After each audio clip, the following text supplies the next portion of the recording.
All right, so we are on Rules of the Game day 3. So today we're going to be finishing our short story for Rules of the Game. We're going to be identifying point of view in the story. We're going to read, summarize, and analyze. Just to review our vocab, we have benevolently in a manner which is well meaning and kindly, adversary, one's opponent in a contest, conflict, or dispute, pungent, having a sharply strong taste or smell, malodorous, a very unpleasant smelling, and benefactor, a person who gives money or help to a person or cause. So, for review, our author of Rules of the Game is Amy Tan, and our story is being told from the first person point of view from Waverly's perspective. So, where we left off, we know that Waverly was starting to get anything she wanted from her mom because she was doing so well at playing chess.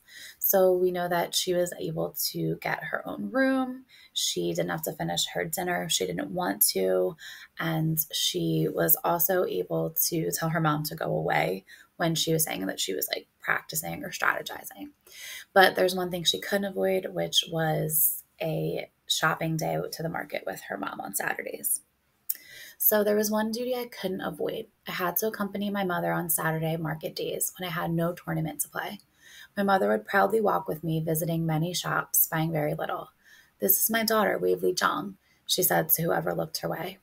One day after we left a shop, I said under my breath, "I wish you wouldn't do that, telling everybody I'm your daughter." My mother stopped walking. Crowds of people with heavy bags pushed past us on the sidewalk, bumping into first one shoulder, then another. "Aya, so shame be with mother?" She grasped my hand even tighter as she glared at me. I looked down. "It's not that. It's just so obvious. It's just so embarrassing." "Embarrassed you be my daughter?" Her voice was cracking with anger.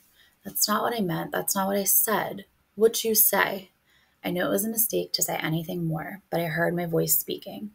"Why do you have to use me to show off? If you want to show off, then why don't you learn to play chess?" My mother's eyes turned into dangerous black slits. She had no words for me, just sharp silence. I felt the wind rushing around my hot ears. I jerked my hands out of my mother's tight grasp, spun around, knocking into an old woman. Her bag of groceries spilled to the ground. "Hiya, stupid girl," my mother and the woman cried. Oranges and tin cans careened down the sidewalk as my mother stopped to help the old woman pick up the escaping food. I took off.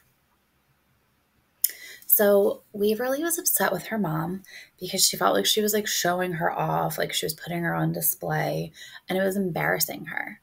So it's kind of up for us to think, do you think she had a right to be upset with her mom? And can you sympathize with her mother at all? Do you think her mother um, did anything wrong and maybe she could have went about it in a different way than to just start yelling at her on the street? I raced down the street, dashing between people, not looking back as my mother screamed shrilly, "May May, May May." I fled down an alley, past stark curtained shops and merchants washing the grime off their windows. I sped into the sunlight into a large street crowded with tourists, examining trinkets and souvenirs. I ducked into another dark alley, down another street, up another alley. I ran until it hurt, and I realized I had nowhere to go, that I was not running from anything, that alleys contained no escape routes. My breath came out like angry smoke. I was cold. I sat down an upturned plastic pail next to a stack of empty boxes, cupping my chin with my hands, thinking hard. I imagined my mother first walking briskly down one street or another looking for me, then giving up and returning home to await my arrival. After 2 hours, I stood up on creaking legs and slowly walked home. The alley was quiet, and I could see yellow lights shining from our flat like two tigers' eyes in the night. I climbed the 16 steps to the door, advancing quietly each so as not to make any warning sounds. I turned the knob. The door was locked. I heard a chair moving. Quick steps, the locks turning, click, click, click, and the door opened. "About time you got home," said Vincent. "Boy, are you in trouble." So obviously we can tell that she's in trouble because she yelled at her mom on the street in front of people and then ran away for about 2 hours. So to kind of try to think about a prediction about what will happen now that she's home. He slid back to the dinner table. On a platter were the remains of a large fish, its fleshy head still connected to bones swimming upstream in vain escape. Standing there waiting for my punishment, I heard my mother speak in a dry voice. We not concerning this girl. This girl have not have concerning for us. Nobody looked at me. Bone chopsticks clinked against the inside of bowls and being emptied into hungry mouths. I walked into my room, closed the door, and lay down on my bed. The room was dark, the ceiling filled with shadows from the dinner time lights of neighboring flats. So, does it seem worse when you're in an argument and someone gives you the silent treatment rather than they yell at you? And that kind of goes like hand in hand, if you agree, that it's like when a parent or a guardian will say, like, I'm not mad, I'm disappointed. And why do you think that her mom was no longer interested in yelling at her? Why do you think you really kind of want to think maybe she was so hurt, it's like she had nothing left to say to her, that she said, like, we're not even concerning ourselves with May May when she comes home. So I think she was definitely hurt from that argument and that misunderstanding that happened. In my head, I saw a chessboard with 64 black and white squares.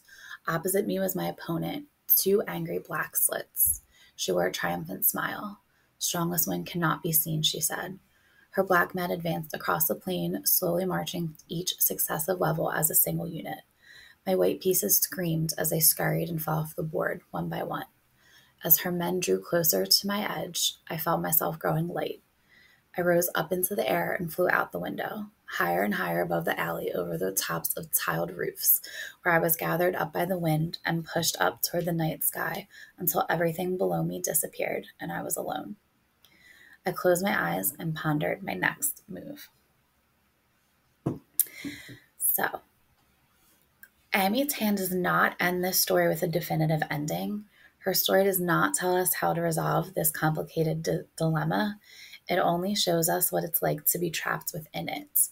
So, Maymay or Waverly is just sitting in her room and she's thinking of the rules that she's learned in the game. And remember, we talked a lot about the rules are not just of the game, the rules are also of her life a little bit. So at this point, she's kind of just thinking her next move, and that's how her story ends. So it's up for you to think, how do you feel about an ending that's not definitive? So we're going to have a review for our quiz. Our test will be tomorrow. And don't forget to complete your L6 rules of the game comprehension check. See you tomorrow.